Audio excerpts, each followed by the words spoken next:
Yang pertama adalah pendekatan supradisipliner teori kritis. Menurut Kauner, teori kritis menawarkan pendekatan multidisipliner atau lebih tepat disebut pendekatan supradisipliner untuk teori sosial yang menggabungkan perspektif-perspektif yang bersumber dari ekonomi politik, sosiologi, teori kebudayaan, filsafat, antropologi, dan sejarah. Singkatnya, teori kritik bertujuan untuk mendorong kita melakukan eksplorasi refleksi diri tentang berbagai pengalaman yang kita miliki dan cara di mana kita memandang diri kita, budaya kita, dan dunia. Menurut J, dalam bukunya ada beberapa hal perbedaan teori kritis dengan teori-teori tradisional lainnya, yaitu 1. Teori kritis menolak memberhalakan pengetahuan sebagai sesuatu yang terpisah dan lebih penting daripada tindakan. Yang kedua, penelitian ilmiah kepentingan tidak mungkin dilakukan dalam suatu masyarakat di mana anggotanya belum otonom. Yang ketiga, teori kritis berkeyakinan bahwa penelitian sosial harus selalu berisi komponen historis, bukan sebagai rigiditas peristiwa-peristiwa yang dinilai dalam konteks kekuatan-kekuatan historis objektif, namun lebih melihat mereka dari sudut pandang kemungkinan historis, sehingga penelitian sosial selalu bersifat dialektis. Yang keempat, lebih dari sekedar berlogika, sebab akibat teori kritis memahami fenomena sebagai universal sekaligus partikular. Yang kelima, teori kritis memiliki tujuan perubahan sosial, namun menghindari terjebak dalam pragmatisme. Yang keenam, teori kritis berniat menyatukan dirinya dengan sama kekuatan progresif yang berkeinginan untuk menyatakan kebenaran. Yang ketujuh, teori kritis berkonsentrasi pada dua masalah, yaitu struktur dan perkembangan otoritasnya, dan kemunculan serta pertumbuhan budaya massa. Menolak positivisme ancangan metodologi teori kritis. Perspektif teori kritis pada dasarnya memfokuskan perhatian pada sifat kapitalisme dan dominasi yang terus berubah, termasuk ketika kapitalisme mewujudkan dirinya ke dalam berbagai bentuk mulai dari industri pabrikan, industri makanan cepat saji, industri fashion, musik, dan industri budaya komersial lainnya. Sehingga individu yang tidak berdaya di tengah dominasi kekuatan struktur ekonomi dan represi kultur yang serba menekan. Sehingga muncul persoalan cara kerja dan implementasi positivisme. Teori kritis merupakan teori sosial yang menekankan pada analisis kehidupan sosial secara menyeluruh dengan orientasi terciptanya transformasi sosial. Implementasi teori ini tidak diarahkan kemana-mana, melainkan untuk mendorong adanya perubahan sosial di masyarakat. Perubahan sosial yang dimaksud adalah terciptanya masyarakat yang terbebaskan, adil, dan mandiri dari dominasi kultural serta ideologis. Teori kritis lahir dari tradisi pemikiran Marxian. Dengan kata lain, seorang tokoh intelektual Karl Marx jadi salah satu sosok inspiratif teori ini. Fondasi teori kritis juga tidak lepas dari pengembangan teori Marx yang dilakukan oleh intelektual Marxis seperti Georgi Lukács dan Antonio Gramsci. Keduanya menginspirasi secara teoritis dan praksis pemikiran tokoh intelektual dari Universitas Frankfurt, Jerman seperti Max Horkheimer, Theodor Adorno, Herbert Marcuse, Erich Fromm, Walter Benjamin, dan Jürgen Habermas. Tokoh-tokoh dari Frankfurt tersebut menyebut diri sebagai komunitas epistemik yang dikenal dengan sebutan The Frankfurt School. Mereka itulah yang mengembangkan konsep dan definisi dari teori kritis. Berkaitan dengan yang di awal, teori kritis bertujuan untuk menggali kebenaran yang beroperasi di bawah permukaan kehidupan sosial, seperti adanya praktik dominasi kekuasaan secara kultural dan ideologis. Teori ini juga sering secara frontal menyerang teori-teori sosial tradisional yang dianggap hanya menyelesaikan suatu fenomena tanpa mau mengubahnya. Perbandingan kerangka teoristis Karl Marx dan Max Horkheimer. Dalam aspek perbandingan tenaga produktif utama, Karl Marx menyebutkan modal dan Max Horkheimer menyebutkan teknik dan ilmu pengetahuan. Yang kedua, penindasan manusia pada masyarakat kapitalis. Karl Marx mengatakan penindasan kaum kapitalis terhadap kaum pekerja, sedangkan Max Horkheimer menyebutkan penindasan dilakukan terhadap semua oleh sistem produksi yang sangat ditentukan teknologi. Yang ketiga, ada asumsi mengenai posisi kaum proletar dalam revolusi. Karl Marx menyebutkan subjek, sedangkan Max Horkheimer menyebutkan tidak lagi menjadi subjek revolusi. Selanjutnya, arti penting revolusi. Karl Marx menyebut menciptakan masyarakat yang ideal, sedangkan Max Horkheimer menyebutkan mengembalikan keadaan semula yakni masyarakat penuh penindasan. Selanjutnya, sasaran kritik. Karl Marx menyebut teori ekonomi kapitalis, dan Max Horkheimer menyebutkan kebudayaan teknokratis. Selanjutnya, determinisme. Karl Marx menyebut menentukan kesadaran manusia, sedangkan Max Horkheimer menyebutkan tidak lagi menentukan tekanannya pada fungsi primer kesadaran dalam rangka emansipasi.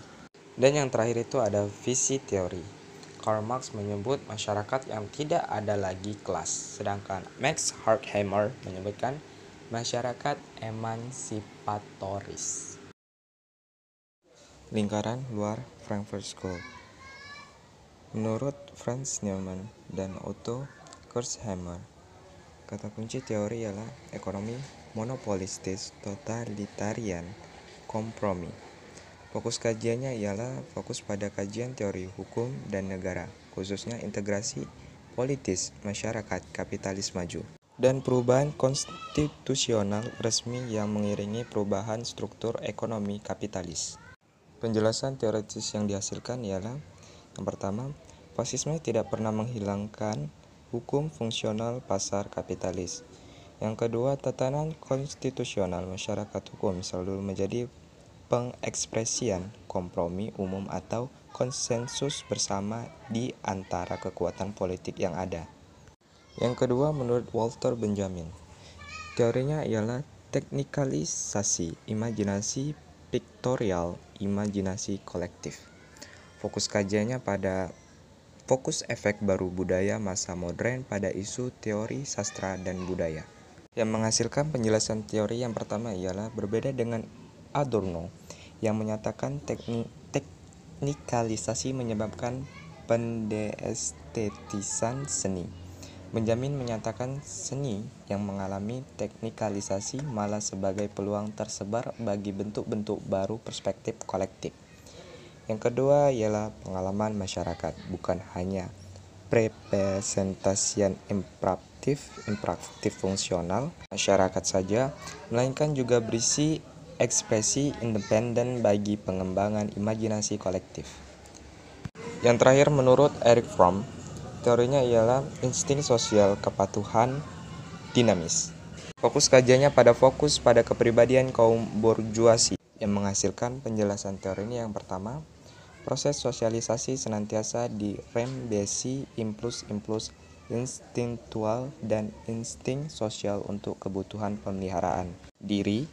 Adapun pembentukan kepribadian yang unik secara historis terjadi lewat medium interaksi sosial.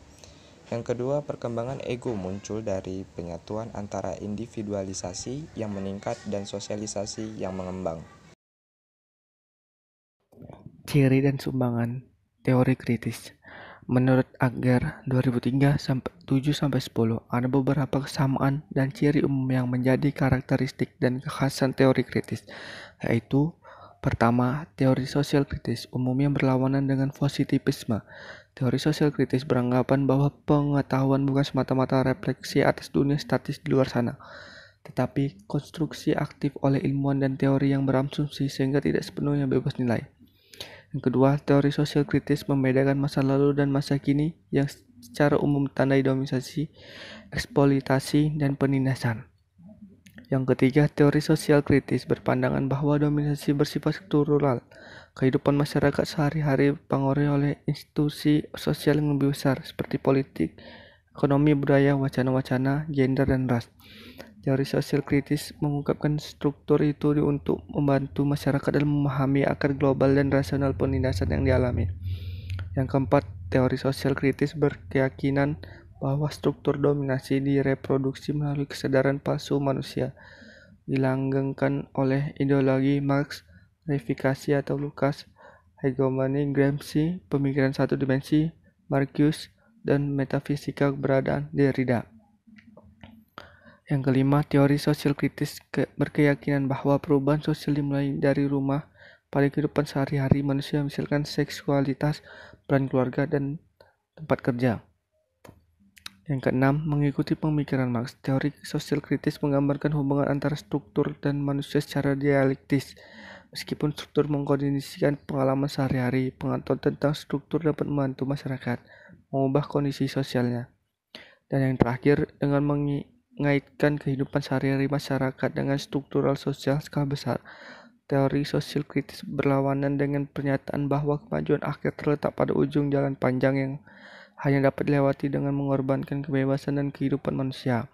Teori sosial kritis berkeyakinan bahwa manusia bertanggung jawab sepenuhnya atas kebebasan mereka sendiri serta mencegah penindasan sesamanya atas nama masa depan kebebasan jangka panjang. Kelemahan fundamental pada teori kritis dari masa Frankfurt dituding gagal dalam dua hal, yaitu yang pertama kegagalan untuk memberikan bukti empiris atas teorinya, dan yang kedua ialah penggunaan bahasa yang samar sekaligus tak terpahami untuk mengungkapkan gagasan-gagasannya. Secara lebih perinci, beberapa kritik yang dilontarkan kepada teori kritis sebagai berikut. Pertama, teori kritis bersifat non-kuantitatif sehingga gagal meraih standar metodologi sains.